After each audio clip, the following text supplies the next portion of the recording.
Sir sir sir କଣ ହେଲା? Sir ସବୁ ତ କହିଲେ ଆମେ କ'ଣ ସର୍ଭିସ୍ ଦେଉଛ କହିଲେନି ତ। ଆଚ୍ଛା ହଁ ସତ କଥା ତ। ଆଚ୍ଛା ଆମେ ସର୍ଭିसेସ୍ କ'ଣ ଦଉଛେ? ଆମେ जो क्लिनिकल रिसर्च कोर्स दौचे आमर 6 मंथ रो कोर्स आमे 5टा कोर्स दौचे clinical research pharmacovigilance regulatory affair clinical data management और मेडिकल राइटिंग रो आमर किए पिला एलिजिबल हेबे कोर्स में बी फार्मा होंतु एम फार्मा होंतु माइक्रोबायोलॉजी बायोटेक बॉटनी जूलॉजी या फिर जेतिक आमर लाइफ साइंस पिला जो माने अछि से माने कोर्स करबे। आमे जो 6 मास रो कोर्स दौचे ता भितर आमे 2 मास फास इंटर्नशिप दौचु पिला मानको।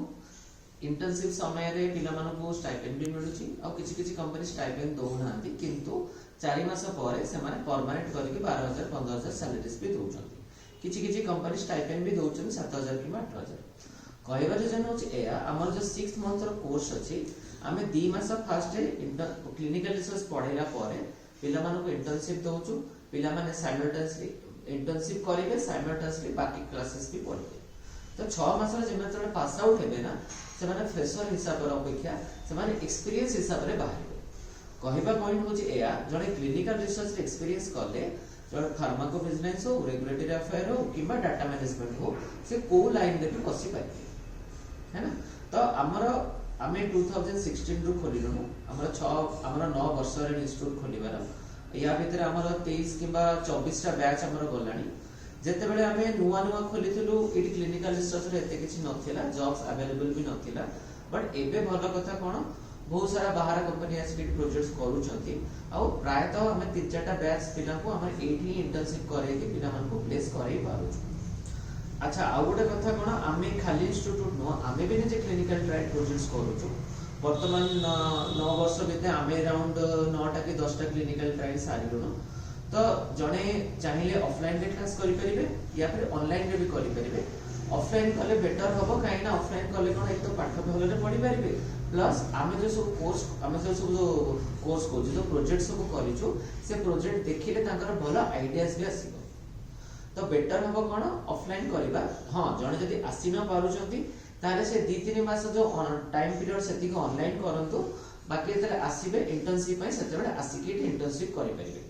आ गोटे कथा कहबार अछि कोन जने जदी चाहुचंती 6 मास पूरा पाठ पढि साला परे इंटर्नशिप करिवे सेही जिंस भी से करि परिबे।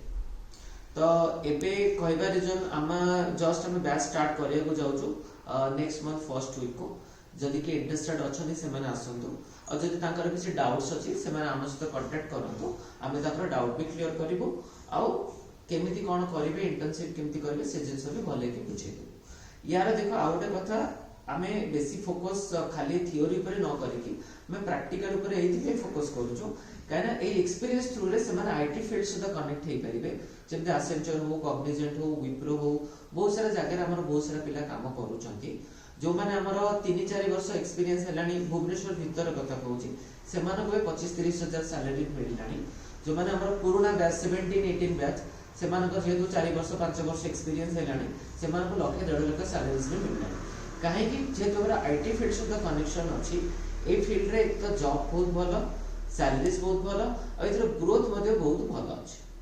तो मु एआई कहबी जेतिक हमर बी फार्म पिला अछंती किबा microbiology biotech botany zoology MSc पिला जो माने अछंती लाइफ साइंस एमएससी पिला से माने ए कोर्स करि परिबे आ जदि से माने बेसी जानिया पे चाहउछंती हम सहित कांटेक्ट करंतु किबा हम ऑफिस विजिट करंतु हमें से माने बहुत भले कि बुझेई परिबो आ ताको फ्यूचर को ए क्लिनिकल रिसर्च फील्ड में भलो ग्रोथ करि परिबो बोली हम सेते करिबो। हो थैंक यू।